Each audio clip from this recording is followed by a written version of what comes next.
We acknowledge that Tri-Cities Community Television operates on the traditional, ancestral, and unceded territory of the Coquitlam First Nation.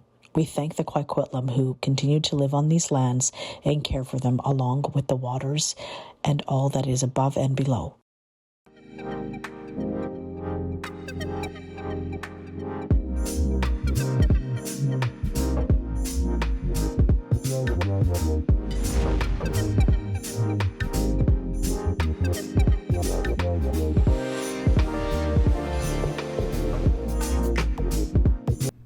It's Cathy with Tri-Cities Community Television, and we're here discussing the election series. And in the studio today is Matt Djonlic, and welcome. You're running as for re-election in Coquitlam, and you're one of the early incumbents to declare that you're running. So thank you so much for being here. And tell us, why are you running? Well, first, thanks, Cathy, and thanks to the Tri-Cities TV team here. I know you guys are doing so much work around reaching out to candidates and community groups to highlight the work that we're doing, especially in an era where we don't have as much local news coverage as we once did. So it's very important.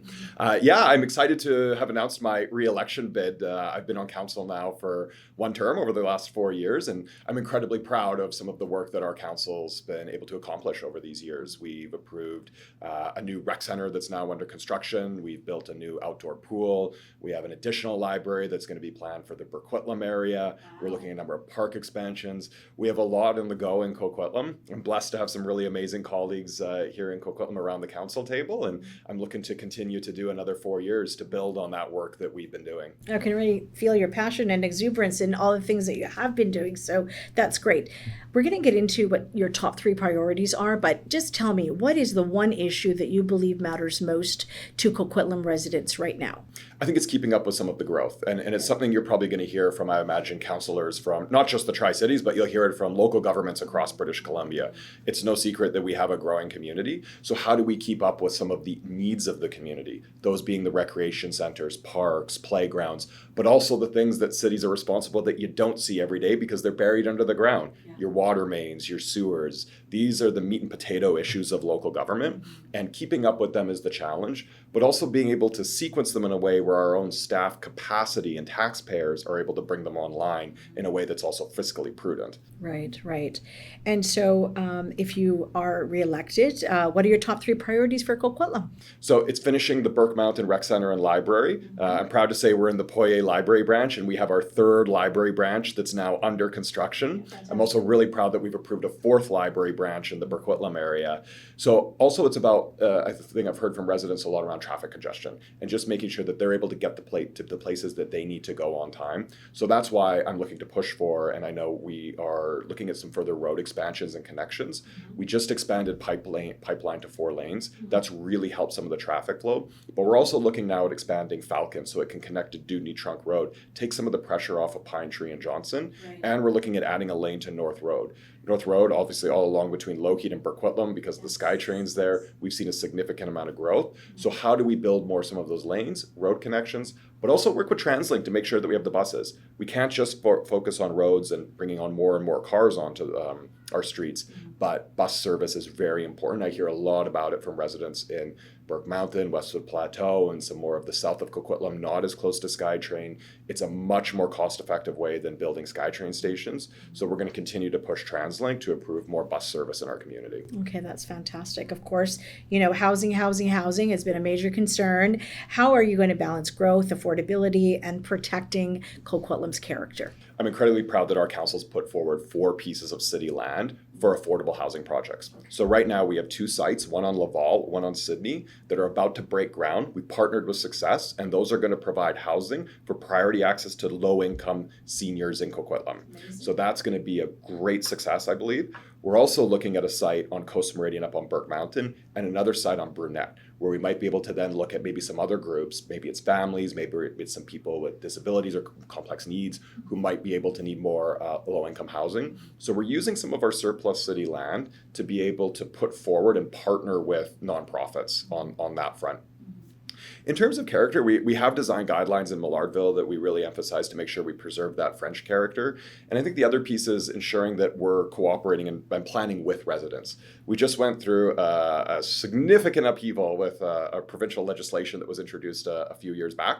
It changed a lot of our zoning, and we had to go out to residents to look at some other areas where maybe our town housing would go. And some of those areas were approved, some of them weren't approved, because we made sure to work with residents about where some of that development, it's something residents are looking for versus where residents might not be ready for it. So we're blessed in Coquitlam that we have a geographically large city, and some areas are looking to go that route, other areas aren't, and both are okay.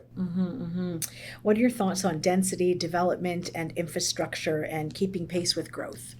Well, I'll quote Mayor Richard Stewart by saying we have mountains to our north, an ocean to our west, increasingly hostile American border to our south, and ALR land to the east. So we're not making more land.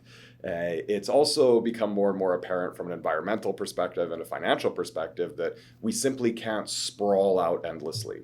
Running pipes up the mountainside, which Coquitlam has no shortage of, is costly. So how do we use our land in the most efficient way? That's why when you look at most of our housing projects that are being approved, it's mid-rises, it's townhouses, it's looking at some of that gentle densification that families are going to be able to afford more. I'm our youngest member on council. I certainly can't afford a single family home. I can't even afford a townhouse at this point, but we did buy our first place. It was an older condo, and we're going to build some equity and maybe be able to get into that townhouse next on the property ladder. So I want to ensure that we're building those options that families are able to actually get into. Fantastic. What are your plans around community safety, mental health supports, and emergency preparedness? And do you feel safe in Coquitlam? Yeah, making sure a community is safe is incredibly important. If we don't have a community where people feel safe, we don't get buy-in for a lot of the other things that we're doing. So I'm incredibly proud that we've had two new programs I'll point out with our police service. One is our mobile integrated crisis response unit. It's the CAR program. So we now have a Fraser health nurse that's paired with a police unit to be able to respond to mental health calls. And it's been incredibly successful. Not only does it provide more opportunities for our general duty officers to learn from a mental health nurse, but it's also led to a major decrease in apprehensions under the Mental Health Act because a healthcare provider is on site and able to de-escalate situations more.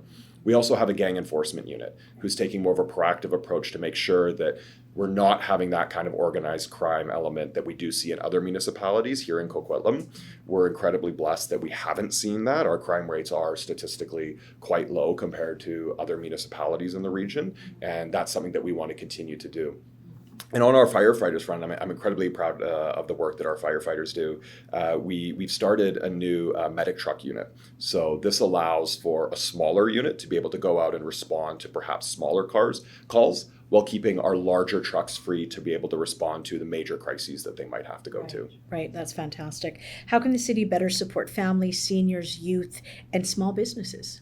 Yeah, so I come from a small business family. I remember always watching the challenges my dad had as a small business owner. And I got to say, if you're a small business owner, boy, you put your neck out on the line. It is tough 24/7 work. So I can't stress enough the respect I have for what small business owners do. I think there are some things that we still have to work on to make it easier for small businesses. How do we make things like a tenant improvement permit a lot easier? Getting through some of the red tape. We're going through a major overhaul of our permitting process right now in Coquitlam, and I think there's going to be some really positive things that come out of that are going to make things easier for small businesses.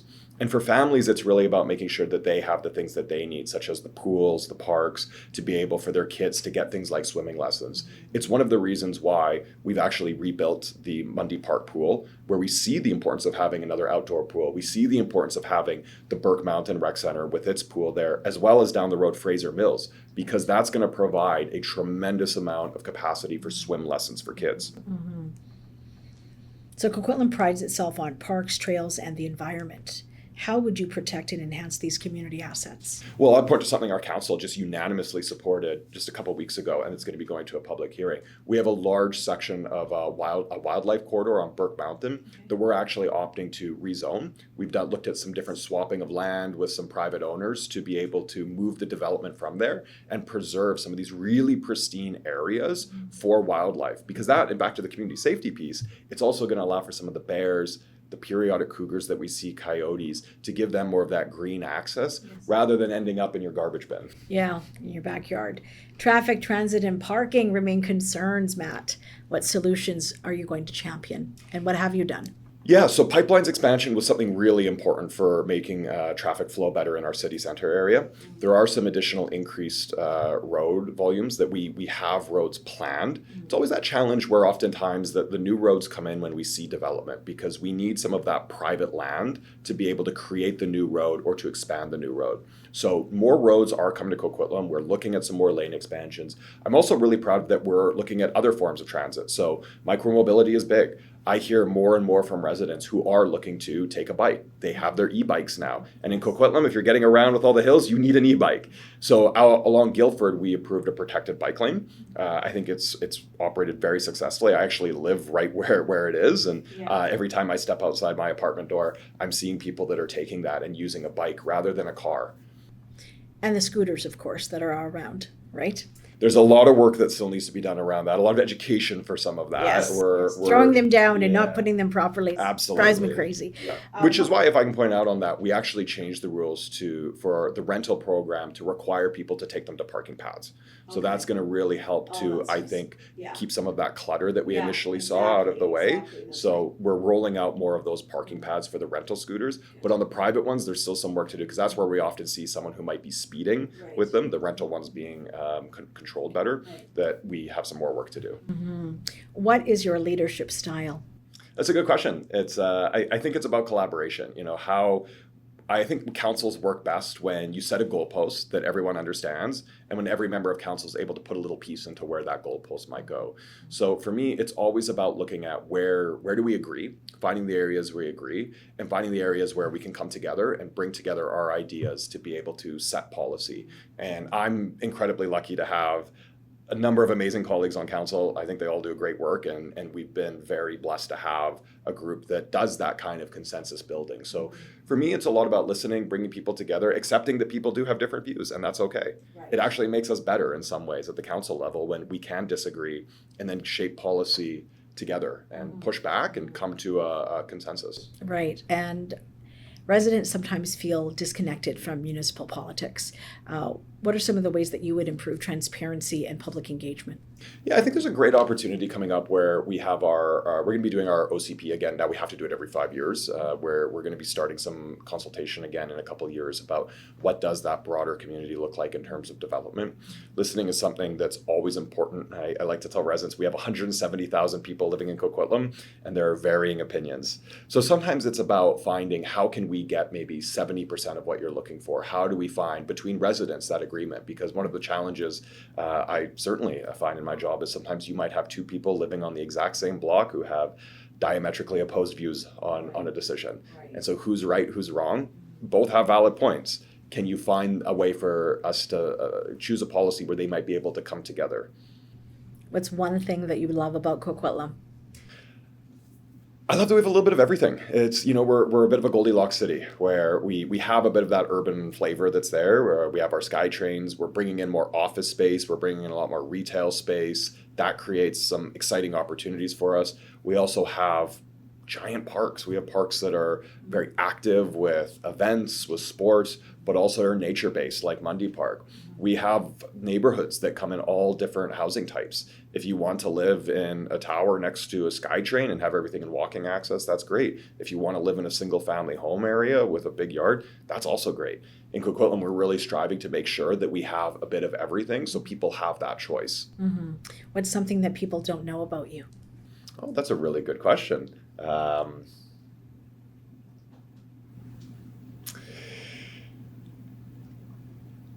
I used to play in a rock band. My hair was a lot longer then.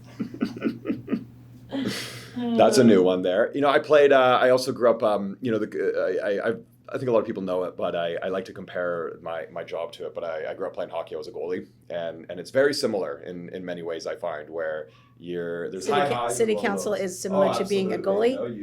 You can people will really celebrate you when things go right, and when things go wrong, it's all your fault. So I I love the job. I'm incredibly blessed to have it and to be in a community with Coquitlam such as this and to have some amazing colleagues and staff. You know, at the end of the day, we're not the policy experts. We rely a lot on staff, and I think bringing good people in to work at City Hall is a lot of what makes the city successful.